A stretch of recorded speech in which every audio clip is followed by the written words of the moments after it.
গরমটা পড়েছে বলো, প্রচুর গরম পড়েছে। তাই চা খেতে খেতে তোমার সঙ্গে গরমে গরম আর একটু গরমটা কেটে যাবে গরম খেলে। যতই গরম পড়ুক চা না খেলে হয় না। তো বন্ধুরা, অন্য কথা না দিয়ে আসল কথাটা যেটা বলবো সেটাই আসি।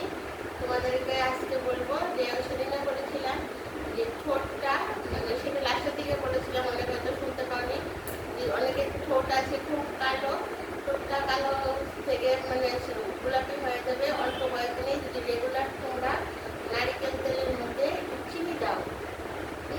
চিনি দিয়ে তারপর ঠোঁটটাকে এইভাবে এইভাবে ঘষো, নারিকেল তেলে আর চিনিটা ঘষো, আর একটু পিঠকে ঘষে রসটা রেখে দেবে। ওই চিনিটা দিয়ে 15-20 মিনিট রাখাবো, তারপর আবার পিঠের রসটা লাগিয়ে রেখে দেবে অনেকটা টাইম। রেগুলার করলে দেখবে ঠোঁটটা একদম গোলাপি হয়ে যাবে। হ্যাঁ, এটা একদম। আর একটা গায়ের রং ফর্সা করার জন্য তো অনেক কিছুই আছে, অনেক কিছুই বলা হয়েছে।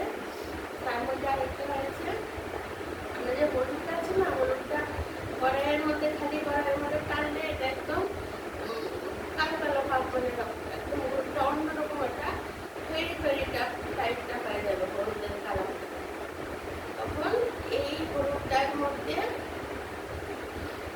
করবে একটু মধু দিয়ে, জল দেবে না কিন্তু মধু মিক্সিং করবে।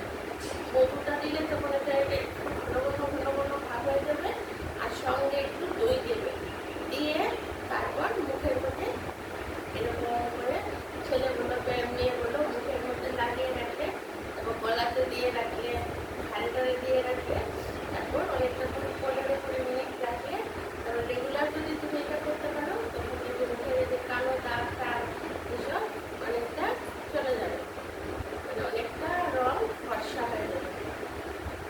আর আরেকটা হয়েছে তুমি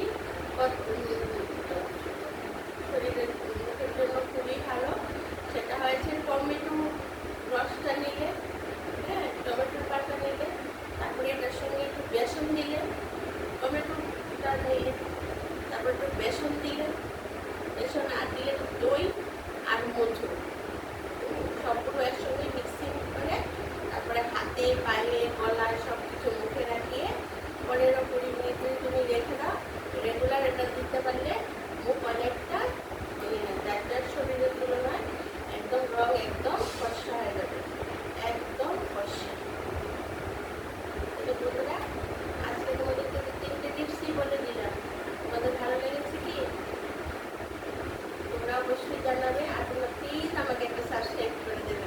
তোমাদের তো সাবস্ক্রাইব করতে মনেই থাকে না, প্লিজ সাবস্ক্রাইব করে দাও।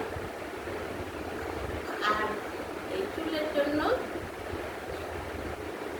এটা বলে দিই, চুলের জন্য হয়েছে এই যে চুল শ্যাম্পু করার আগে হাতের মাঠটাকে যদি রেখে দিই আমরা, তারপর সেটাকে মানে তেল যেভাবে দিই সেভাবে 20-25 মিনিট আগে হাতের মাঠটাকে যদি আমরা চুলের মধ্যে দিয়ে দিই এরকম করে, তারপর ভালো শ্যাম্পু দিয়ে শ্যাম্পু করে নিলে চুল একদম মানে সুন্দর, মানে রেগুলার ট্রাই করতে পারলে মানে চুল একদম সুন্দর হয়ে যাবে, কোনো খরচ নেই। এগুলির মধ্যে মানে সব আমি যা ইউজ করছি সব ঘরের মধ্যেই যা আছে, একটা কিছু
সে তো আর একটু উজ্জ্বলতা হয়ে যাবে না, কিন্তু রংটা খুব উজ্জ্বল হয়ে যাবে। এরকম ভাবে ঠিকঠাকভাবে জল করবে, আর সঙ্গে আমাদের ঠিকঠাকভাবে জল খেতে হবে।